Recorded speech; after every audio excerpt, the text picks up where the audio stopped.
Hi, നമ്മുടെ കുഞ്ഞു വ്ളോഗിലേക്ക് എല്ലാവർക്കും സ്വാഗതം. അപ്പം ഞാനൊരു ചെറിയ യാത്രയിലാട്ടോ. എങ്ങിട്ടെന്നല്ലേ, ഞാൻ നിങ്ങൾക്കൊരു സംഭവം കാണിച്ചു തരാം കേട്ടോ. ചില ആൾക്കാരൊക്കെ കണ്ടിട്ടുണ്ടാവും, ചിലർ കണ്ടിട്ടുണ്ടാവില്ല. അപ്പം ഞാനൊരു സംഭവം കാണിച്ചു തരാം. ഈ കാണുന്നത് എന്താണെന്നറിയോ? നമ്മുടെ 50 രൂപ നോട്ടിൽ കാണുന്നൊരു സംഭവമാണ് കേട്ടോ ഇത്. അപ്പോൾ സൂക്ഷിച്ച് നോക്കിയേക്കാം. നമ്മുടെ 50 രൂപ നോട്ടിൽ കാണുന്ന ഹംപിയിലുള്ള ഒരു സംഭവമാണ് കേട്ടോ ഇത്. ഞാനിപ്പം നിൽക്കുന്നത് ഹംപിയിലാണ്. ഇവിടെ ഇത് കാണാനായിട്ട് ഒരുപാട് ആളുകൾ വന്നിട്ടുണ്ട്. ഒരുപാട് ടൂറിസ്റ്റുകൾ വരുന്നൊരു പ്ലേസാണ് കേട്ടോ ഇത്.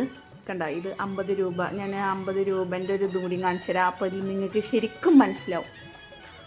സംഭവം സൂപ്പറാണെന്ന് പറഞ്ഞാൽ സൂപ്പറാണ് കേട്ടോ. ആരെങ്കിലുമൊക്കെ ഹംപിയിൽ വരുന്നുണ്ടെങ്കിൽ ഈ ഒരു സ്പോട്ട് മിസ് ചെയ്യാതെ കാണണം കേട്ടോ. ഒരുപാട് സ്പോട്ടുകൾ കാണാനുണ്ടെങ്കിലും ഈ ഒരു സ്പോട്ട് മിസ് ചെയ്യാതെ എല്ലാവരും കാണണം കേട്ടോ. അപ്പോൾ സൂപ്പറാണ്. ഒരു പ്രത്യേക